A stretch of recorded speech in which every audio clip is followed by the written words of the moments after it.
tentang al-kadzib, berbohong. Kita semua sudah tahu al-aslu fil kadzibi at-tahrim. Hukum asal berbohong adalah haram.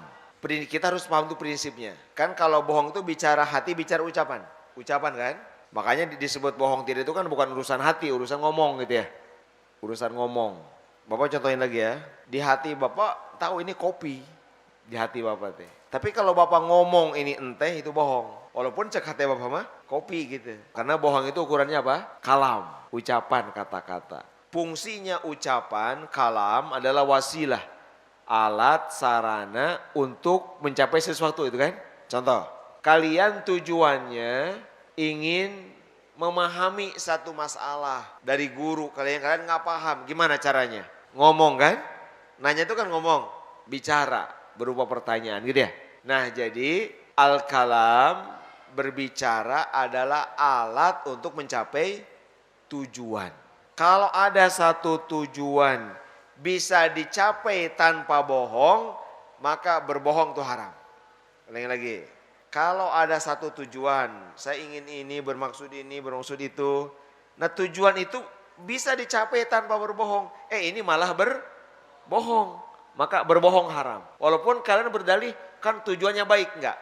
Kalau tujuan baik masih bisa dicapai dengan selain bohong. Kalau tujuan baik masih bisa dicapai tanpa berbohong, maka berbohong haram. Kita contohkan. Kenapa kamu nyontek? Tujuannya saya mau bagus. Apa bagus tujuannya? Supaya nilainya bagus. Kan bagus. Kan nanti kalau nilai saya bagus, ibu saya seneng. Jadi saya mah ingin nyenengin orang tua. Oke, nyenengin orang tua bagus. Wajib bahkan ya. Dia melakukan dengan cara apa? Berbohong. Membohongi guru, nyontek. Nyontek ini minal kadzib. Nyontek ini, hati-hati. Apakah menyenangkan ibu? Bisa tanpa berbohong. Nilai bagus bisa tanpa bohong. Berarti ingin nilai bagus dengan berbohong, tujuannya bagus, dilakukan dengan berbohong, boleh atau haram? Kenapa haram? Karena masih bisa tanpa bohong. Tujuan baik, haram dilakukan dengan cara berbohong kalau masih bisa tanpa bohong. Cari cara yang lain gitu. Nah kalau sekarang gini, kalau tujuan baik tidak mungkin tanpa bohong, lihat ini yang kedua. La yumkinu illa bil kadzib. Kalau tujuan baik, tujuan yang baik tidak mungkin tanpa berbohong, maka berbohong hukumnya boleh atau haram? Boleh. Ulangi lagi. Tujuan baik tapi masih bisa tanpa bohong, maka berbohong untuk tujuan itu haram. Tujuan baik nggak bisa dicapai kecuali dengan berbohong, maka berbohong boleh. Lihat contohnya. Imam Nawawi ngasih contoh ini jelas banget, gampang. Ya, gampang kita memahaminya. Misalnya ada seorang muslim dikejar-kejar penjahat. Sembunyilah dia ke rumah seseorang. Penjahat itu apakah mau membunuhnya atau minimal ngambil hartanya. Larilah orang ini, lari orang ini. Ke warung misalnya, ke warung. Sembunyi di warung seseorang. Sebut saja warung A gitu ya. Begitu ke warung nanya, ada apa nih? Wah bu, bantu saya bu. Saya lagi dikejar-kejar. Ada orang mau ngerampas barang saya. Ada orang mau ngejamret saya. Gitu kan. Ada orang mau malak saya. Bu saya ikut sembunyi. Nanti kalau ada bilang ada. Kata orang ini. Si ibu ini sekarang punya tujuan. Apa tujuan dia? Melindungi nyawa atau harta orang ini. Di dalam Islam menjaga nyawa, menjaga harta itu wajib. Hibdul mal, menjaga harta. Hibdul nafs, menjaga nyawa. Itu wajib. Bersembunyilah di sini. Sekarang datanglah yang orang tadi itu. Kira-kira bisa nggak si ibu melindungi orang itu tanpa bohong? Bisa nggak? Kalau tidak bohong berarti si ibu harus gimana? Kalau nggak bohong harus gimana berarti? Misalkan orang nanya orang itu, bu ada orang nggak? Misalkan lihat ada orang lari nggak? Kan kalau nggak bohong berarti jujur kan?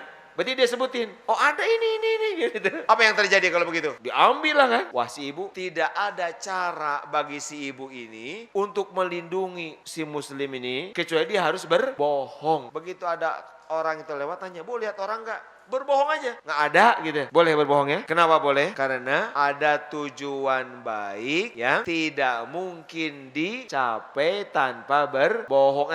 Hanya satu caranya yaitu bohong. Satu-satunya cara menyelamatkan orang ini adalah berbohong gitu. Tetapi yang paling bagus mah tauriah. Oke, ini yang ketiga. Ini cara paling aman. Cara paling aman yaitu melakukan apa? Tauriah. Gini tauriah teh.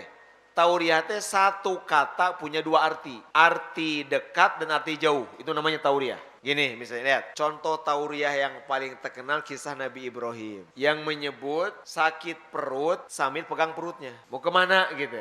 Aduh sakit perut. Lihat sakit perut. Tapi sambil megang perut. Oke sekarang kita ini mau keluar nih. Wah ini nggak ada cara supaya bisa keluar kecuali harus izin gitu kan. Kalau ke jamaah dikasih izin. Sedangkan ini caranya cuma itu saja.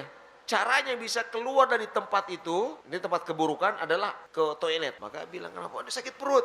Lihat, sakit perut sambil apa? Pegang perut agak kenceng. Kalau kalian aja kalian, mendengar sakit perut apa? Ada kepala kalian. Mules kan? Oh berarti dia sedang mules sakit perut. Mau BAB gitu ya? Tapi ada makna lain. Ya pokoknya sakit perut. Saya sakit perut karena saya memegang perut saya agak kenceng. Sakit kan? Bener gak? Nah itu namanya tauriah. Tauriah. Tapi awas ini untuk tujuan yang baik tadi. Kayak lagi ngaji. Mau kemana? Sakit perut. Enggak tujuannya dulu apa? Keluar mau apa gitu kan? Nah, tujuannya mau apa? Ya mau kabur dari ngaji itu tujuan yang buruk. Itu bukan tujuan baik gitu. Nah itu namanya tauriah kayak gitu.